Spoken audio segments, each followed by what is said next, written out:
Hello students. तो last में हम लोग पढ़ रहे थे टाइप्स ऑफ रेडॉक्स रिएक्शन।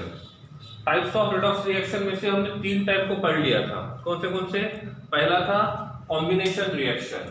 तो पहला जो हमने टाइप पढ़ा था उसको हम बोल रहे थे कॉम्बिनेशन रिएक्शन। क्या बोल रहे थे? Combination reaction. ठीक है।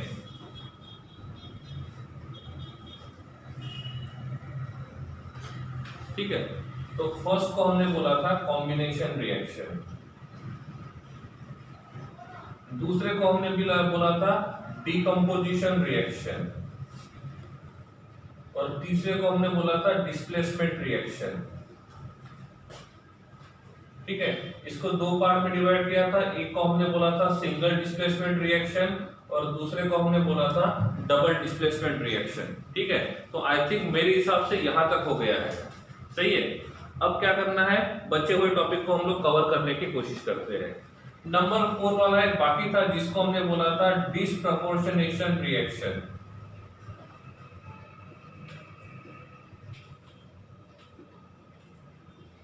क्या बोलते हैं? Disproportionation reaction. क्या आपने कभी डिस्प्रपोर्शनेशन रिएक्शन का नाम सुना है? क्या आपने कभी किसी डिस्प्रपोर्शनेशन रिएक्शन का नाम सुना है? ये बाकी तीन तो कॉमन है, लेकिन डिस्प्रपोर्शनेशन जो है वो थोड़ा सा नया है। अब क्वेश्चन आता है कि इस डिस्प्रपोर्शनेशन रिएक्शन में होता क्या है। तो डिस्प्रपोर्शनेशन रिएक्शन एक ऐसा रिएक्शन है जिसमें सेम एटम का ऑक्सीडेशन होता है और सेम एटम का रिडक्शन होता है। ठीक है, तो इसमें बोल सकते हैं सेम एटम का ऑक्सीडेशन भी होता है और उसी का रिडक्शन भी होता है। तो ऐसे रिएक्शन को हम बोलते हैं डिस्प्रपोर्शनेशन रिएक्शन। ऐसे को हम बोलते हैं डिस्प्रपोर्शनेशन रिएक्शन। इसका मतलब उसका ऑक्सीडेशन हुआ है तो वही रिड्यूसिंग एजेंट का काम करेगा, उसका रिडक्शन हुआ है तो वही ऑक्सीडाइजिंग एजेंट का काम करेगा। ठीक है, और इस प्रकार से ये रिएक्शंस यहाँ पे होते हैं। एक सिंपल एग्जांपल लेते हैं, पहला वाला। तो फर्स्ट एग्जांपल मैं यहाँ पे लेता हूँ H2O2 converted into H2O plus O2। ऐसे, तो ये हमारा पहला रिएक्शन है। ठीक है, कुछ नहीं करते हैं, पहले रिएक्शन को बैलेंस कर लेते हैं। आफ्टर बैलेंसिंग द रिएक्शन, इसको हम 2 से मल्टीप्लाई करते हैं, इसको 2 से मल्टीप्लाई करते हैं। So now this reaction is balanced. तो अभी ये जो रिएक्शन है ये बैलेंस्ड है। ठीक है, अब क्वेश्चन आता है इनका ऑक्सीडेशन नंबर क्या होगा। हाइड्रोजन का ऑक्सीडेशन नंबर कितना है? एक हाइड्रोजन का ऑक्सीडेशन नंबर कितना है? एक हाइड्रोजन का ऑक्सीडेशन नंबर है +1। सही है। इफ हम ऑक्सीजन का इलेक्ट्रॉन ऑक्सीडेशन नंबर निकालते हैं तो ऑक्सीजन का ऑक्सीडेशन नंबर कितना होना चाहिए? कितना होना चाहिए? ऑक्सीजन का ऑक्सीडेशन नंबर कितना होना चाहिए? ठीक है, तो नॉर्मली ऑक्सीजन का ऑक्सीडेशन नंबर -2 होता है। कितना होता है? -2। इफ हम -2 के हिसाब से जाते हैं तो क्या होगा? 2 into hydrogen plus 2 into oxygen equals to 0। तो 2 इंटू हाइड्रोजन फाइंड करना है और एक ऑक्सीजन का -2 लिया तो ये -4 बनेगा। So 2 hydrogen equals to +4। So hydrogen equals to +2। तो इफ हम हाइड्रोजन का ऑक्सीडेशन नंबर -2 लेके जाते हैं, इफ हम ऑक्सीजन का ऑक्सीडेशन नंबर -2 लेके जाते हैं तो एक हाइड्रोजन का ऑक्सीडेशन नंबर कितना आता है? कितना आ रहा है? +2। तो क्या हाइड्रोजन का ऑक्सीडेशन नंबर +2 वैलिड है? क्या हाइड्रोजन का ऑक्सीडेशन नंबर +2 वैलिड है? नो, हाइड्रोजन का ऑक्सीडेशन नंबर +2 कभी नहीं होता है और इसीलिए हम यहाँ पे क्या करेंगे, इसको इनवैलिड कंसीडर करेंगे। ऐसे टाइम पे यहाँ पे 2 ऑक्सीजन है तो पहले क्या किया, 2 में से 0 ऑक्सीजन का -1 लिया और 2 में से दोनों ऑक्सीजन का -2 लिया। अब ये मान के चलते हैं कि यहाँ पे एक पेरोक्साइड बॉन्ड है, ये मान के चलते हैं कि यहाँ पे पेरोक्साइड बॉन्ड है, तो 2 में से दोनों के दोनों रहेंगे -1 और 2 में से 0 रहेंगे -2। तो अब यहाँ पे ऑक्सीडेशन नंबर -1 लेके देखेंगे। इफ ऑक्सीडेशन नंबर -1 लेके देखते हैं so 2 hydrogen plus 2 oxygen equals to 0। अब क्या होगा, 2 हाइड्रोजन -2 इक्वल्स टू 0। -2 क्यों लिखा मैंने? -2 क्यों लिखा? बिकॉज एक ऑक्सीजन का ऑक्सीडेशन नंबर -1 है, 2 का -2 है। तो ये बन जाएगा -2। राइट साइड में जाएगा 2 hydrogen equals to +2, so hydrogen equals to +1। क्या ये वाला वैलिड है? क्या ये वाला वैलिड है? यस, ये वाला जो है ये वैलिड है और ये वाला वैलिड है। इसका मतलब यहाँ पे एक ऑक्सीजन का ऑक्सीडेशन नंबर -1 होना चाहिए, -2 नहीं होना चाहिए। तो नॉर्मली जो आता है हम उसी के हिसाब से जा सकते हैं, ठीक है। लेकिन हमको ये भी चेक करना पड़ेगा कि बाकी लोगों का ऑक्सीडेशन नंबर वैलिड आता है कि इनवैलिड। वैलिड आता है तो बहुत अच्छी बात है, इनवैलिड आता है तो आपको थोड़ा सोचना पड़ेगा। इसकी बात करते हैं। एक हाइड्रोजन का ऑक्सीडेशन नंबर +1 है, एक हाइड्रोजन का ऑक्सीडेशन नंबर +1 है। यहाँ पे ऑक्सीजन का ऑक्सीडेशन नंबर कितना होगा? इसमें ऑक्सीजन का ऑक्सीडेशन नंबर कितना होना चाहिए? -1 होना चाहिए, -2 होना चाहिए। नॉर्मली -2 लेके चलते हैं तो क्या होगा? यही लेके चलता हूं कि ये -2 है, so 2 hydrogen plus oxygen equals to 0, 2 hydrogen -2 equals to 0, 2 hydrogen equals to +2, so hydrogen equals to +1। इसका मतलब यहाँ पे हाइड्रोजन का ऑक्सीडेशन स्टेट वैलिड है कि इनवैलिड है? वैलिड है। इसका मतलब यहाँ पे कोई भी पेरोक्साइड बॉन्ड नहीं होना चाहिए, सही है। अब इसकी बात करते हैं। यहाँ पे जो है इसका ऑक्सीडेशन नंबर 0 है, यहाँ पे इसका ऑक्सीडेशन नंबर 0 है। क्यों 0 है? क्योंकि ये एलिमेंटल स्टेट में है। अब पहला काम क्या करना है, उनको निकाल देना है जिनका ऑक्सीडेशन नंबर चेंज नहीं हुआ, उनको निकाल दो, या उनका ऑक्सीडेशन नंबर निकाल दो जिनका ऑक्सीडेशन नंबर चेंज नहीं हुआ। तो ऐसा कौन है जिसका ऑक्सीडेशन नंबर चेंज नहीं हुआ है? वो कौन है? हाइड्रोजन। तो यहां से आप हाइड्रोजन को निकाल दो और यहां से भी हाइड्रोजन को निकाल दो। अब क्या करना है? कंपैरिजन करना है, ठीक है। तो कंपैरिजन कैसे करेंगे? यहाँ पे टोटल कितने हाइड्रोजन है, यहाँ पे टोटल कितने हाइड्रोजन है? How many total hydrogen are there? 4। यहाँ पे टोटल कितने ऑक्सीजन है? टोटल कितने ऑक्सीजन है? एक मॉलिक्यूल में 2, ऐसे 2 मॉलिक्यूल है, तो ये बन जाएगा 4 मल्टीप्लाइड बाय -1, तो इसका ओवरऑल हो जाएगा -4। कितना बन जाएगा? -4। यहाँ पे एक ऑक्सीजन का -2 है, टोटल कितने ऑक्सीजन है? 2, तो ये कितना होना चाहिए?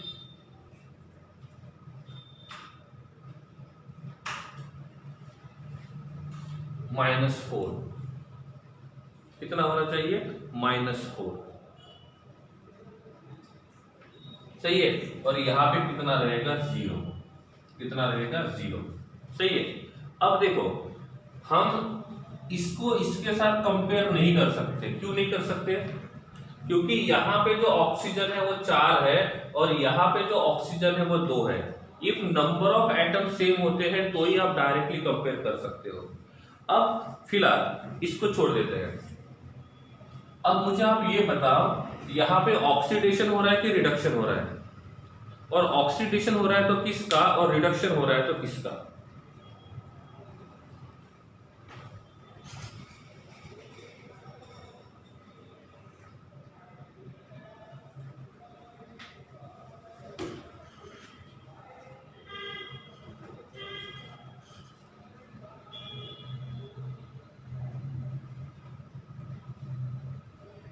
ठीक है। तो क्या हो रहा है, हम यहां से यहां पे जा रहे हैं तो ऑक्सीडेशन नंबर बढ़ रहा है कि ऑक्सीडेशन नंबर कम हो रहा है? यहां से यहां पे जा रहे हैं तो ऑक्सीडेशन नंबर बढ़ रहा है कि कम हो रहा है? तो इसको बोलेंगे ऑक्सीडेशन नंबर डिक्रीजेस। इसका मतलब ये रिडक्शन रिएक्शन है। ये कौन सा रिएक्शन है? रिडक्शन रिएक्शन, ठीक है। तो -1 से -2 हुआ, इसका मतलब ऑक्सीडेशन नंबर कम हुआ। और जहां पे ऑक्सीडेशन नंबर कम होता है उस रिएक्शन को बोलते हैं रिडक्शन रिएक्शन। हम यहां से इधर जा रहे हैं, इनके साथ कंपेयर करता हूं तो क्या हो रहा है? क्या हो रहा है? -1 से 0 हुआ, -1 से 0 हुआ, मतलब पहले आपको एग्जाम में -1 मार्क मिले थे, अभी आपको 0 मार्क मिले हैं। इसका मतलब मार्क्स बढ़े या कम हो गए?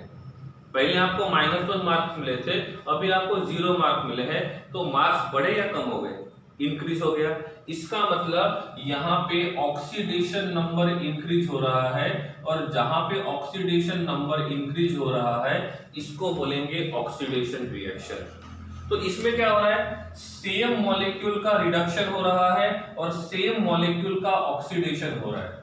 और जब सेम मॉलिक्यूल का ऑक्सीडेशन और सेम मॉलिक्यूल का रिडक्शन होता है तो ऐसे रिएक्शन को बोलते हैं डिसप्रपोर्शनेशन रिएक्शन। क्या बोलेंगे? Disproportionation reaction. समझा नहीं समझा?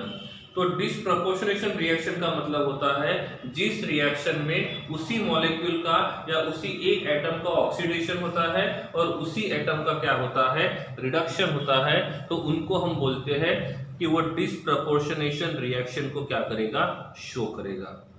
क्लियर है? यहां तक ओके है? चलो एक नेक्स्ट एग्जांपल लिखता हूं और आपको बताना है कि ये डिसप्रपोर्शनेशन रिएक्शन का काम करेगा कि नहीं करेगा। ठीक है, P4 का रिएक्शन करेंगे OH माइनस के साथ, तो यहां पे हमको मिलेगा PH3। क्या मिलेगा? PH3। साथ में हमको मिलेगा H2PO4-2। ठीक है, ये वाला रिएक्शन है। इस रिएक्शन में देखना है कि क्या ये डिसप्रपोर्शनेशन का काम कर सकता है क्या। ठीक है, कैसे करेंगे? कैसे करेंगे? फर्स्ट काम होता है रिएक्शन को बैलेंस करना। एक बार बैलेंस कर लेते हैं, एक बार रिएक्शन को बैलेंस करते हैं। इसके पास 4 फास्फोरस है, इसके पास 1 है, इसके पास 1 है, इसको 3 से मल्टीप्लाई किया तो हाइड्रोजन कितने हो गए? 6 हो गए। और यहाँ पे कितने हैं? 3। कितने हो गए? 9। तो यहाँ पे जो हाइड्रोजन्स रहेंगे उनका क्वांटिटी कितना हो गया? 9।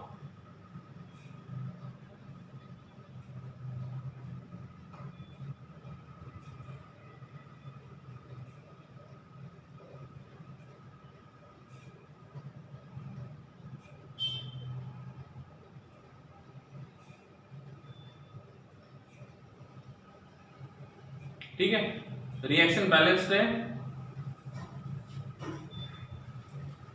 ऑक्सीजन कितने हो गए? 12। ठीक है, थोड़ा ये थोड़ा प्रॉब्लम क्रिएट करेगा, इसको छोड़ देते हैं। ठीक है, ओके। क्या आपको ये समझ में आ गया कि डिसप्रपोर्शनेशन रिएक्शन क्या होता है? यस और नो? तो क्या होता है डिसप्रपोर्शनेशन रिएक्शन का मतलब? जिस रिएक्शन में ऑक्सीडेशन और रिडक्शन दोनों सेम मॉलिक्यूल के होते हैं तो उसको हम बोलते हैं डिसप्रपोर्शनेशन रिएक्शन। ठीक है, यहां पे लिखा है कॉपर +2, सॉरी कॉपर +1, और यहां पे हमको मिला है कॉपर और यहां पे मिल रहा है कॉपर +2। तो क्या इस रिएक्शन को मैं डिसप्रपोर्शनेशन रिएक्शन को बोल सकता हूं? क्या इस रिएक्शन को मैं डिसप्रपोर्शनेशन रिएक्शन बोल सकता हूं?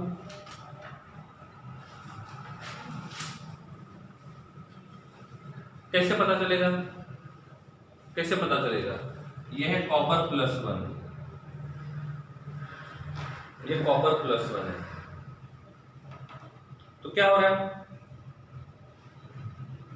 क्या हो रहा है? इसको हम बोलेंगे, इसका ऑक्सीडेशन नंबर कितना है? इस एक का ऑक्सीडेशन नंबर कितना है? इस एक का ऑक्सीडेशन नंबर +1 है। कितना है? +1। एक के हिसाब से पहले कंपेयर करते हैं। इसका ऑक्सीडेशन नंबर कितना है? 0। और इसका ऑक्सीडेशन नंबर कितना है? +2। हम यहां से यहां पे जा रहे हैं तो ऑक्सीडेशन नंबर क्या हो रहा है? कम हो रहा है, बढ़ रहा है? हम यहां से यहां पे जा रहे हैं तो ऑक्सीडेशन नंबर बढ़ रहा है, कम हो रहा है? ऑक्सीडेशन नंबर कम हो रहा है, इसका मतलब ये रिडक्शन रिएक्शन है। कौन सा रिएक्शन है? रिडक्शन। फिर क्या होगा? हम यहां से यहां पे जा रहे हैं तो यहां पे ऑक्सीडेशन हो रहा है, इसका मतलब सेम मॉलिक्यूल का सेम एटम का ऑक्सीडेशन हो रहा है और उसी एटम का रिडक्शन हो रहा है। और जब इस प्रकार का रिएक्शन होता है तो उस रिएक्शन को हम बोलते हैं कि वो डिसप्रपोर्शनेशन रिएक्शन का काम करेगा। किसका काम करेगा वो? डिसप्रपोर्शनेशन रिएक्शन को काम करेगा। ठीक है, अब किसी के मन में यह आता है कि सर यहाँ पे चार्ज +1 है, यहाँ पे चार्ज +2 है, तो इसको कैसे बैलेंस करेंगे? तो अभी हम क्या करते हैं, इनको बैलेंस करना सीखते हैं कि चार्ज को बैलेंस कैसे करेंगे। ठीक है, अब ये सीखेंगे कि चार्ज को बैलेंस कैसे करेंगे। अभी तक हम लोग सिर्फ ये चेक कर रहे थे कि ऑक्सीडेशन नंबर बढ़ा कि कम हुआ। अभी हम क्या करेंगे, दोनों को साथ में पढ़ेंगे। क्लियर है? तो क्या हुआ, कॉपर है +1, यहाँ पे कॉपर 0 है, यहाँ से यहाँ पे गए, ऑक्सीडेशन नंबर कम हुआ, रिडक्शन। कॉपर +1, कॉपर +2, +1 से +2 गए, ऑक्सीडेशन नंबर इंक्रीज हुआ, तो हम उसको बोलेंगे वो किसका काम करेगा? किसका काम करेगा? ऑक्सीडेशन रिएक्शन का काम करेगा। ठीक है, ठीक है। तो अभी क्या करेंगे, हम रिएक्शन को बैलेंस करना सीखेंगे। रिएक्शन को क्या करेंगे, हम रिएक्शन को बैलेंस करना सीखेंगे। अब आपको लोग सर रिएक्शन को बैलेंस करना तो बहुत आसान है, क्योंकि आप लोग अभी तक जो रिएक्शन बैलेंस करते थे उसमें आप नंबर ऑफ एटम्स को बैलेंस करते थे, लेकिन नंबर ऑफ एटम्स को बैलेंस करने से नंबर ऑफ इलेक्ट्रॉन्स बैलेंस नहीं होते हैं। मतलब एक रिएक्शन में 10 इलेक्ट्रॉन लूज हो रहे हैं तो दूसरे रिएक्शन में 10 इलेक्ट्रॉन गेन होने चाहिए। ये प्रॉब्लम तब होता है जब किसी के ऊपर चार्ज होता है, क्योंकि हमको बैलेंस रिएक्शन में एटम्स को भी बैलेंस करना है, इलेक्ट्रॉन्स को भी बैलेंस करना है। एटम्स को बैलेंस करना है मतलब राइट साइड में जितने एटम्स है उतने ही लेफ्ट साइड में होने चाहिए। इलेक्ट्रॉन को बैलेंस करना है मतलब जितने इलेक्ट्रॉन्स हमने लूज किए हैं उतने ही इलेक्ट्रॉन हमको गेन करने हैं। और तीसरा बात, लेफ्ट साइड में जितने चार्जेस रहेंगे उतने ही राइट साइड में होने चाहिए। तो इस प्रकार से हम रिएक्शन को कंप्लीटली बैलेंस तब बोलेंगे जब एटम्स, इलेक्ट्रॉन्स और चार्ज तीनों बातें क्या होनी चाहिए, बैलेंस होनी चाहिए। तो रिएक्शन बैलेंस करने के लिए कुछ रूल्स है। रूल नंबर 1, सबसे पहला, right the oxidation number of each atom. Right the oxidation number of each atom. तो हर एक एटम का हम लोग क्या करेंगे, ऑक्सीडेशन नंबर लिखेंगे पहला। ठीक है, फिर सेकंड स्टेप में क्या करेंगे, balance the atoms which oxidation number is changed। मतलब हम उन्हीं एटम्स को बैलेंस करेंगे जिन एटम का ऑक्सीडेशन नंबर चेंज हुआ है। सही है। तीसरा काम, decide oxidation and reduction reaction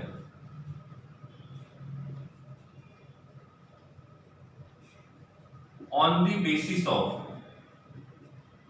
the basis of change in oxidation number। तो ऑक्सीडेशन नंबर में जो चेंज हो रहा है उस चेंज के हिसाब से हम ये डिसाइड करेंगे कि उनमें ऑक्सीडेशन हो रहा है कि रिडक्शन हो रहा है। ठीक है, फिर क्या करेंगे, multiply both oxidation and reduction reaction by certain number।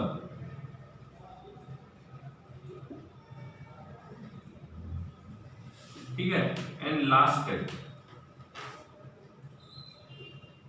balance the charge and atom। balance the charge and atoms in which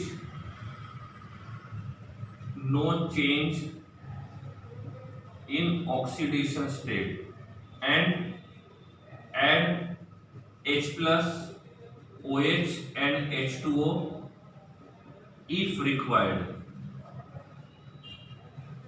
ठीक है, चलो एक बार पॉइंट तो लिख लेते हैं, एग्जांपल देखेंगे तो समझ में आ जाएगा कि रिएक्शन को सॉल्व करते कैसे। ठीक है, एक बार पॉइंट लिख लो, एक बार रीड करके बताता हूं मैं। रिएक्शन को बैलेंस करना है, पहला काम होता है ऑक्सीडेशन नंबर लिखेंगे हर एक एटम के।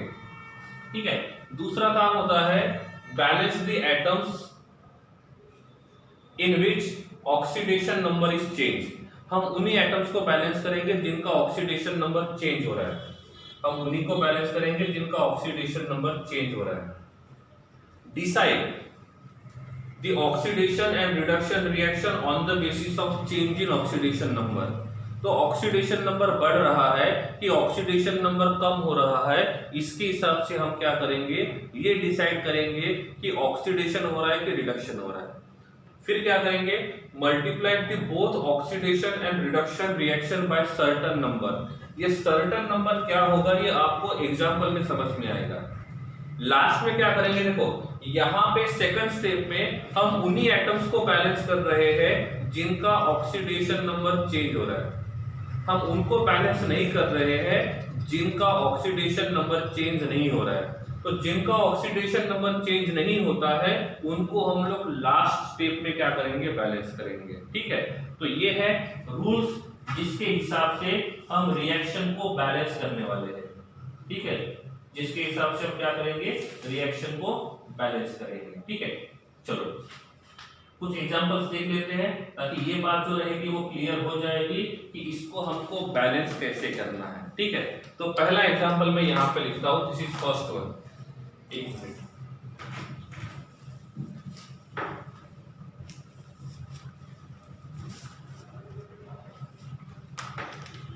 ठीक है, तो पहला reaction MnO4-1 plus AS2O3 is converted into Mn+2 plus ASO4-3 और लिखा हुआ है एसिडिक मीडियम। क्या लिखा हुआ है, एसिडिक मीडियम। मीडियम का यहाँ पे बहुत ज्यादा रोल होता है। ठीक है, एसिडिक मीडियम लिखा हुआ है। जब एसिडिक मीडियम होता है, जब मीडियम एसिडिक होता है तो आप H+ और H2O को यूज कर सकते हो। मीडियम जो रहेगा जब एसिडिक रहेगा, नहीं दिख रहा है, ओके, जब मीडियम एसिडिक रहेगा, मीडियम कैसा रहेगा, एसिडिक, तो मीडियम एसिडिक रहेगा तो H+ और वाटर को यूज करो। इफ मीडियम बेसिक है तो आप OH- को और वाटर को यूज कर सकते हो। यूज करना कंपलसरी नहीं है, आपको कभी ऐसा लगा किसी एटम की जरूरत है तो आप क्या करो, इनको यूज कर सकते हो। ठीक है, सबसे पहला काम स्टेप 1 क्या कहता है, right the oxidation number of each atom. तो सबसे पहले हम लोग क्या करते हैं, सभी को लिख लेते हैं, MnO4-1 plus AS2O3 converted into Mn+2 plus ASO4-3। सबसे पहले सबका ऑक्सीडेशन नंबर लिख लेते हैं। नॉर्मली ऑक्सीजन का ऑक्सीडेशन नंबर आता है -2। Mn का ऑक्सीडेशन नंबर कितना रहेगा, Mn का ऑक्सीडेशन नंबर कितना रहेगा, ये -2 है, ये बन जाएगा -8, राइट साइड में जाएगा +8 -1, तो दिस शुड बी +7। कितना आना चाहिए, +7। ठीक है, तो हो गया। नॉर्मली ऑक्सीजन का होता है -2, तो यहाँ पे AS का होना चाहिए +3। तो पहला काम होता है सबका ऑक्सीडेशन नंबर लिखेंगे। ठीक है, यहाँ पे Mn का ऑक्सीडेशन नंबर है +2, यहाँ पे ऑक्सीजन का ऑक्सीडेशन नंबर है -2।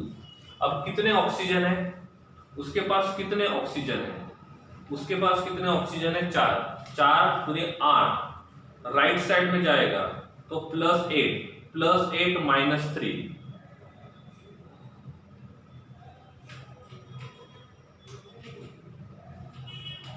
कितना आना चाहिए, +8 -3, तो दिस शुड बी +5, तो इसका ऑक्सीडेशन नंबर रहेगा +5। ठीक है, ये हो गया हमारा स्टेप 1। हर स्टेप में आपको एक बार रिएक्शन लिखना ही है। ठीक है, अब दूसरे स्टेप के लिए रिएक्शन लिखता हूं मैं, MnO4-1 plus AS2O3 converted into Mn+2 plus ASO4-3। अब आप मुझे बताओ किसका किसका ऑक्सीडेशन नंबर चेंज हुआ है, balance the atoms in which oxidation number is change. तो हम उन्हीं को लिखेंगे जिनका ऑक्सीडेशन नंबर चेंज हुआ है। क्या Mn का ऑक्सीडेशन नंबर चेंज हुआ है, +7 से +2 हुआ, तो आप Mn का ऑक्सीडेशन नंबर लिख सकते हो। ऑक्सीजन -2 -2 ऑक्सीजन का ऑक्सीडेशन नंबर चेंज नहीं हुआ है, तो उसका ऑक्सीडेशन नंबर लिखने की जरूरत नहीं है। तीसरा, आर्सेनिक का ऑक्सीडेशन नंबर +3 है, यहाँ पे +5 है, तो आप आर्सेनिक का ऑक्सीडेशन नंबर लिख सकते हो। समझ में आ रहा है? तो स्टेप 2 में क्या करेंगे, हम उन्हीं का ऑक्सीडेशन नंबर लिखेंगे जिनका ऑक्सीडेशन नंबर चेंज हुआ है। ठीक है, balance the atoms in which oxidation number is change. तो आपको उनके एटम्स को बैलेंस करना है जिनका ऑक्सीडेशन नंबर चेंज हो रहा है। तो आप इसमें किस किस को बैलेंस करोगे? सेकंड स्टेप में आप किस किस को बैलेंस करोगे? सभी को या उन्हीं को जिनका ऑक्सीडेशन नंबर चेंज हुआ है? पॉइंट नंबर 2 क्या कहता है, balance the atoms in which oxidation number is change. तो ऑक्सीडेशन नंबर किसका चेंज हो रहा है, Mn का और As का, तो उन्हीं को बैलेंस करेंगे। लेफ्ट साइड में एक Mn है, राइट साइड में एक Mn है, Mn को बैलेंस करने की जरूरत नहीं है। लेफ्ट साइड में कितने As है, कितने As है? लेफ्ट साइड में 2 As है, राइट साइड में एक ही As है। इसका मतलब यहाँ पे आपको 2 से मल्टीप्लाई करना होगा। क्या करना होगा? 2 से मल्टीप्लाई करना होगा। समझ गई बात समझे, हाँ या नहीं? ठीक है, तो ये हो गया हमारा स्टेप 2। स्टेप 1 स्टेप 2 दोनों क्लियर है, स्टेप 1 स्टेप 2 दोनों क्लियर है। ठीक है, अब हम आगे जाते हैं स्टेप 1 स्टेप 2 के बाद स्टेप 3 में। स्टेप 3 में जाने के लिए क्या करना होगा, स्टेप 3 में हम लोग क्या करेंगे, इस रिएक्शन को एज इट इज लिखते हैं पहले। थर्ड वाले को, तो this will be MnO4 -1 plus As2O3 converted into Mn+2 और ये आता है AsO4 -3। ये डिस्क्रिप्टिव में आता है एनसीईआरटी में 4 मार्क के लिए। ये वाला क्वेश्चन जो रहेगा वो 5 स्टेप का है, ये 4 मार्क के लिए या 3 मार्क के लिए पूछा जाता है। एनसीईआरटी की बात कर रहा हूँ। जेडब्ल्यू और नीट में भी ये क्वेश्चन आता है, लेकिन उसको आपको इतना टाइम देना पड़ेगा। ठीक है, As2O3 और यहाँ पे रहेगा AsO4। सही है, क्लियर है?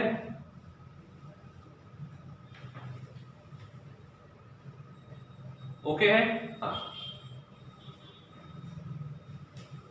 अब इनका ऑक्सीडेशन नंबर कितना था, +7, इसका कितना था, +3, इसका है +2 और इसका था +5 और ये 2 है, ऐसे।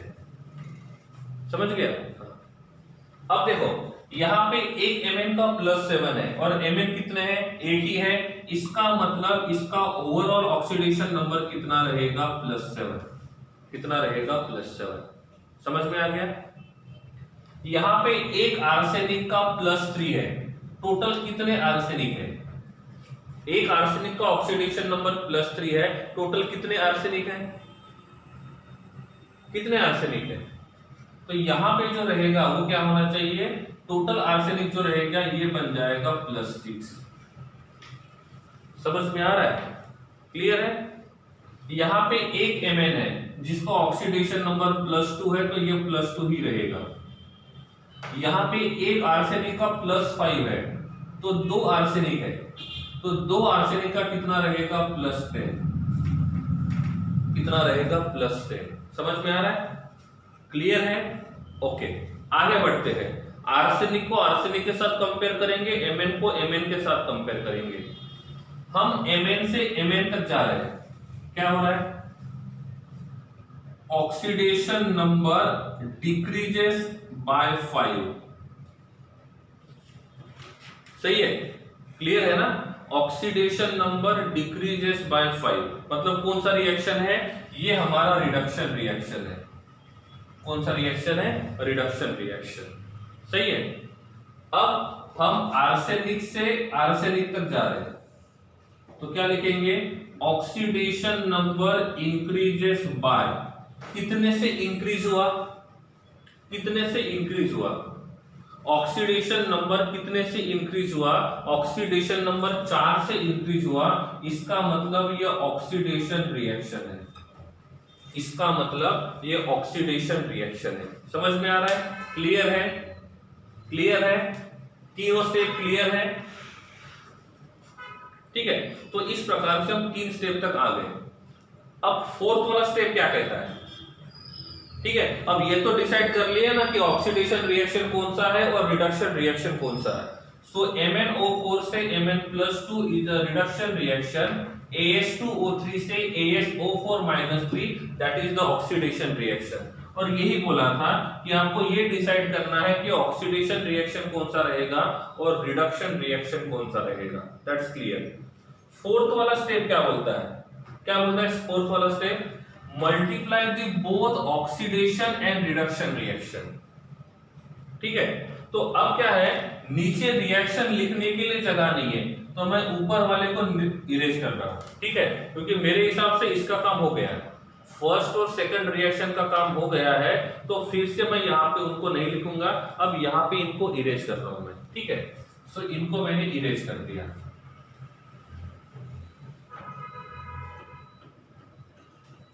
ठीक है, अब लिखेंगे फोर्थ स्टेप। क्या बोलता है fourth step? Multiply both oxidation and reduction reaction by certain number. अब ये सर्टेन नंबर क्या है? ठीक है, अभी रिएक्शन बैलेंस नहीं हुआ है, अभी रिएक्शन बैलेंस नहीं हुआ है, रिएक्शन को बैलेंस करना है, नंबर ऑफ इलेक्ट्रॉन्स भी बैलेंस करने। ठीक है, अभी तक तीसरा स्टेप चल रहा है, चौथा और पांचवा।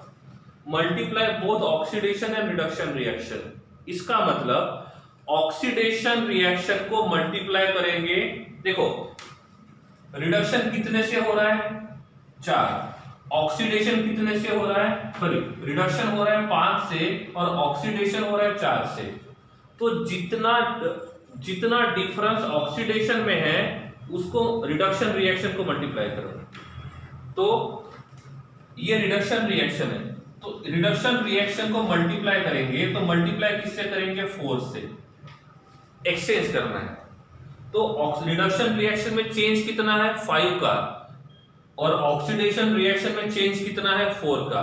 तो उनके बीच का जो चेंज रहेगा उस नंबर को एक्सचेंज करके मल्टीप्लाई करेंगे, तो ये रिडक्शन रिएक्शन है। तो इस रिडक्शन रिएक्शन में क्या करेंगे? ऑक्सीडेशन के चेंज से मल्टीप्लाई करेंगे, तो ये बन जाएगा 4 मोल ऑफ MnO4 -1, और यहां पे मिलेंगे 4 मोल ऑफ Mn+2। क्या किया? जितना डिफरेंस ऑक्सीडेशन में है उस नंबर से रिडक्शन रिएक्शन को मल्टीप्लाई करेंगे, और जितना डिफरेंस रिडक्शन में है उस नंबर से ऑक्सीडेशन रिएक्शन को मल्टीप्लाई करेंगे। ठीक है, तो मैं यहाँ पे AS2O4 के सामने कितना लिखूं? मैं यहाँ पे AS2O3 के सामने कितना लिखूं?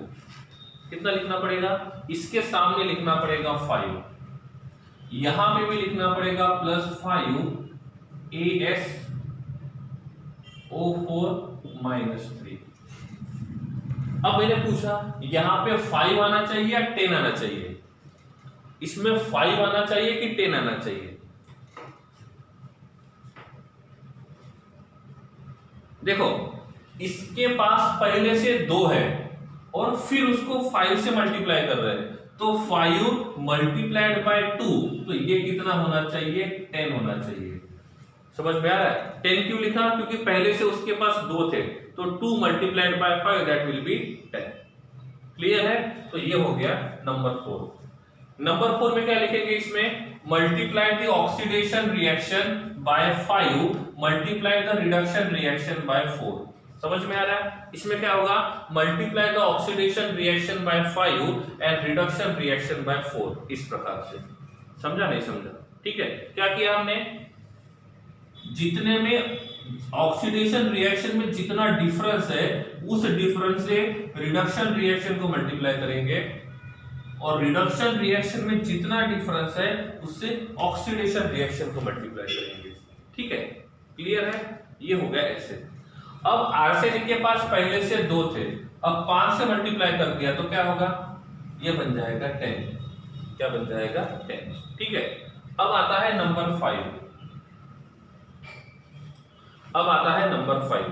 नंबर 5 में ये रिएक्शन एज इट इज लिखेंगे 4MnO4 -1 प्लस AS2O3 कितने हैं 5 give 4 mole of Mn plus 2 plus 10 mole of AS2O4 -3। आप उन एटम्स को बैलेंस फिर से नहीं कर सकते हो जिनको आपने फोर्थ स्टेप में बैलेंस किया है।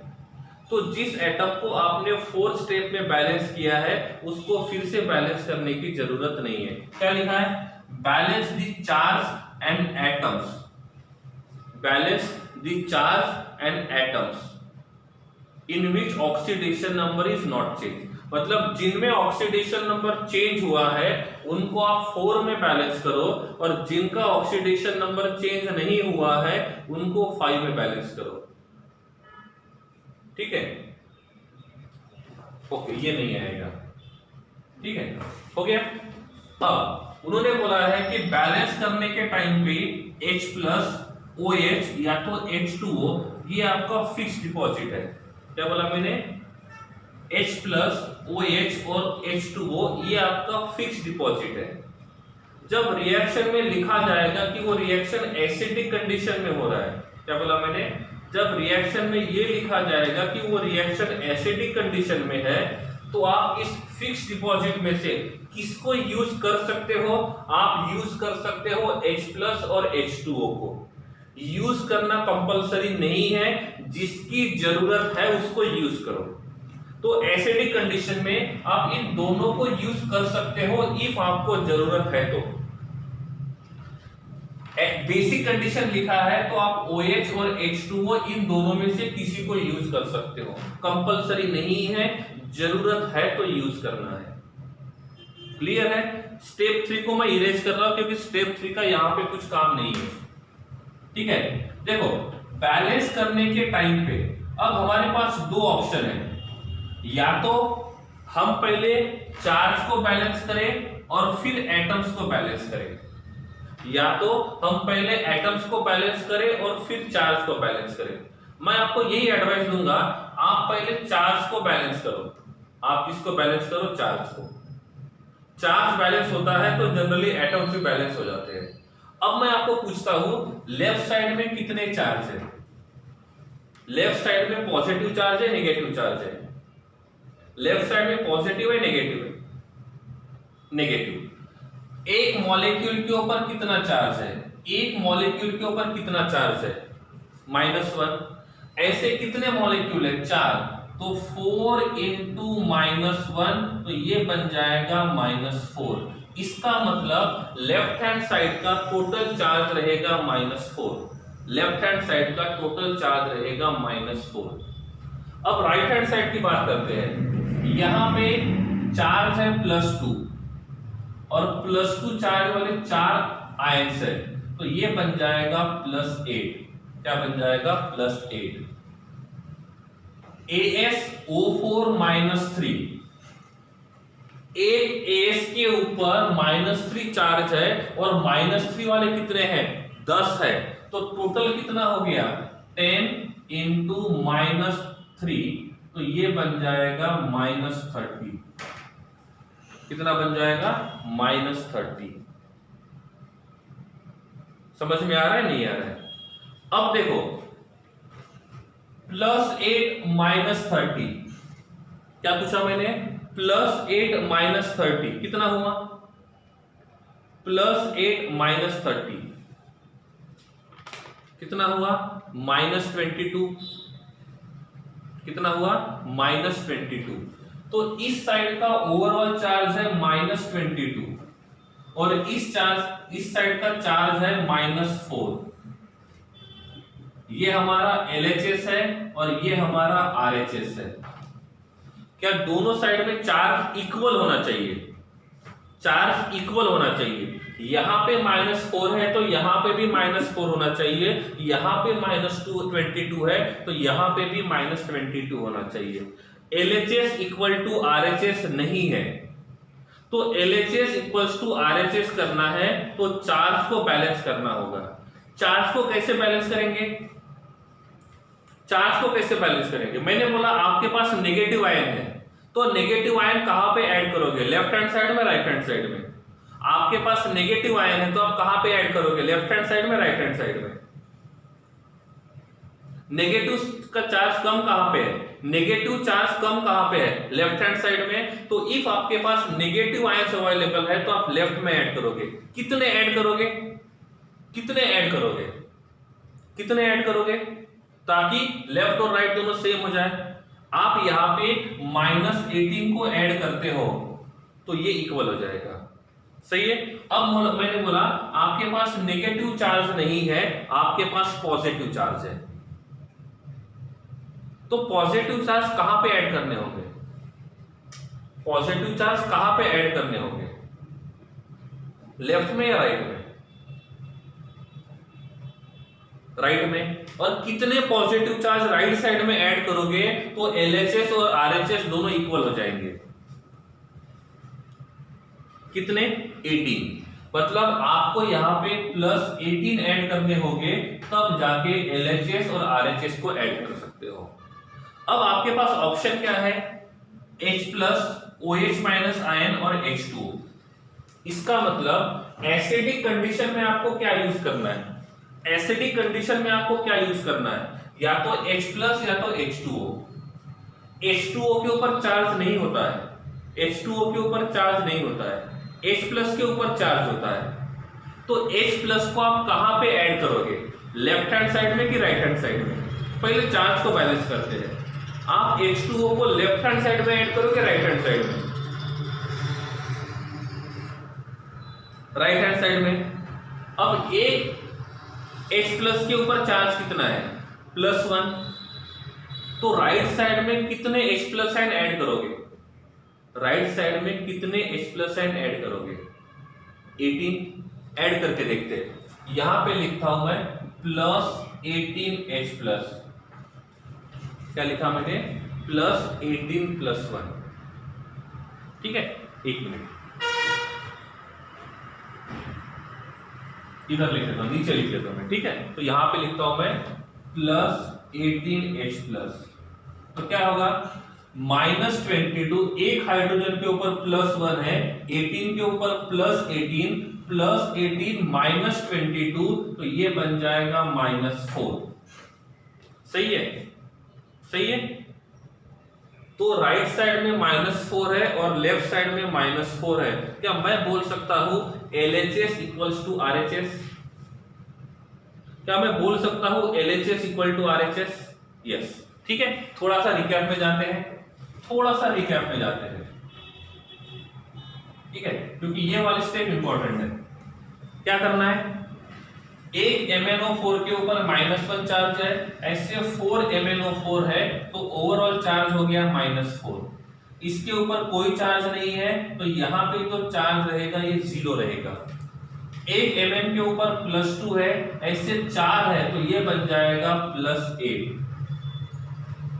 ठीक है, एक AsO4 के ऊपर -3 है, ऐसे 10 है तो ये बन जाएगा -30।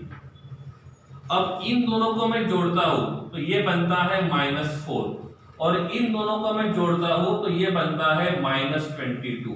अब यहाँ पे LHS और RHS नॉट इक्वल है, LHS और RHS नॉट इक्वल है। अब इनको इक्वल करना है तो हमारे पास दो पॉसिबिलिटी है, या तो नेगेटिव चार्ज को यहां ऐड करें या तो पॉजिटिव चार्ज को यहां पे ऐड करें। सही है, दो पॉसिबिलिटी है। कंडीशन ने क्या बोला है? कंडीशन कौन सा है? एसिडिक। और एसिडिक कंडीशन क्या बोलता है? या तो आप H+ आयन यूज करो या तो वाटर यूज करो। इनमें से H+ आयन के ऊपर चार्ज है, कौन सा चार्ज है? पॉजिटिव चार्ज है। तो पॉजिटिव चार्ज को कहां पे ऐड करना है? राइट हैंड साइड में। आप कितने H+ आयन यहां पे ऐड करोगे? आप कितने H+ आयन यहां पे ऐड करो ताकि लेफ्ट हैंड साइड और राइट हैंड साइड इक्वल हो जाए। कितने ऐड करोगे? 18। तो आपने 18 H+ आयन ऐड कर दिए तो ये बन जाएगा +18। कितना बन जाएगा +18। अब आप लेफ्ट साइड में देखोगे तो -4 है और राइट साइड में देखोगे तो भी -4 है। मतलब हमने किसको बैलेंस किया, चार्ज को बैलेंस किया। किसको बैलेंस किया, चार्ज को। समझ में आ गया चार्ज को बैलेंस कैसे किया। यहां तक क्लियर है कि हमने चार्ज को बैलेंस कैसे किया। ठीक है, ये पहला ही एग्जांपल है। एग्जांपल बढ़ते जाएंगे तो क्लियरिटी बढ़ती जाएगी। ठीक है, क्लियर है।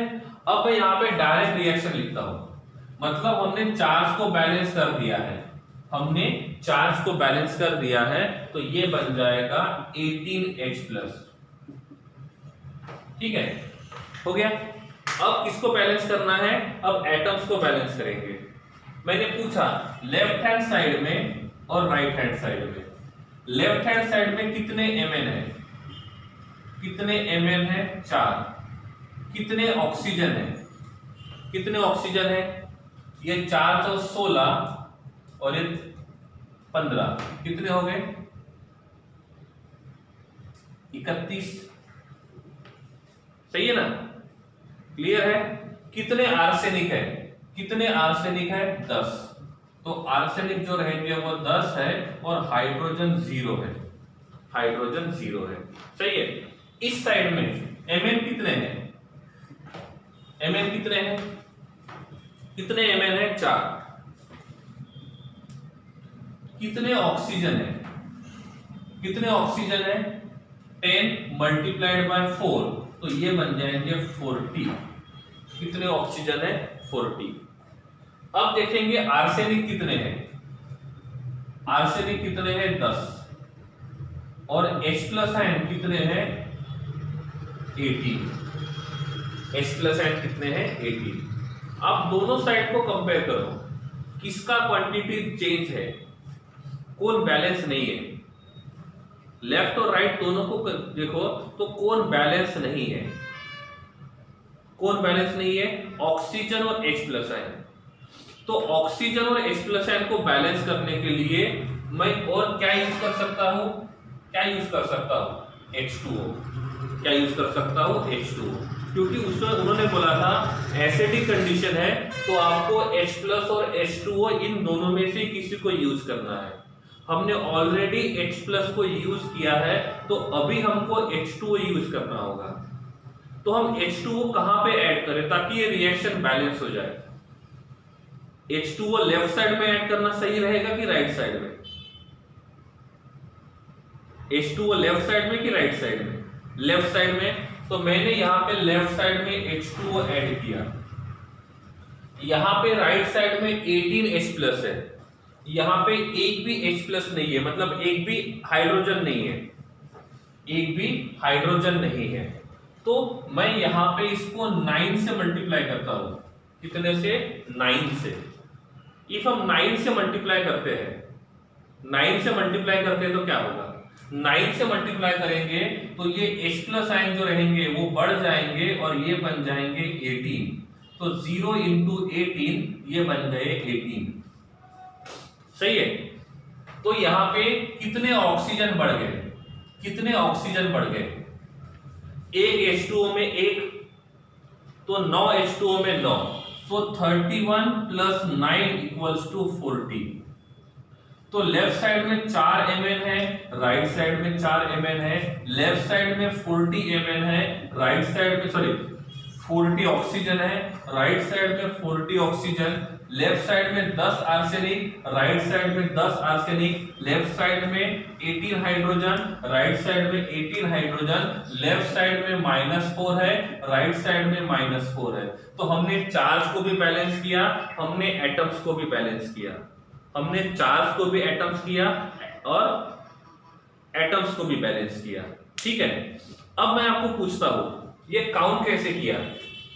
एक MnO4 में एक Mn है, तो 4 MnO4 में 4 Mn है। एक MnO4 में 4 ऑक्सीजन है, तो 4 MnO4 में कितने ऑक्सीजन थे, 16।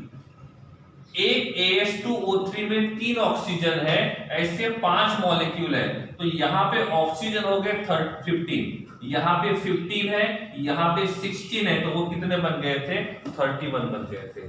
समझा आप नहीं समझा? क्लियर है?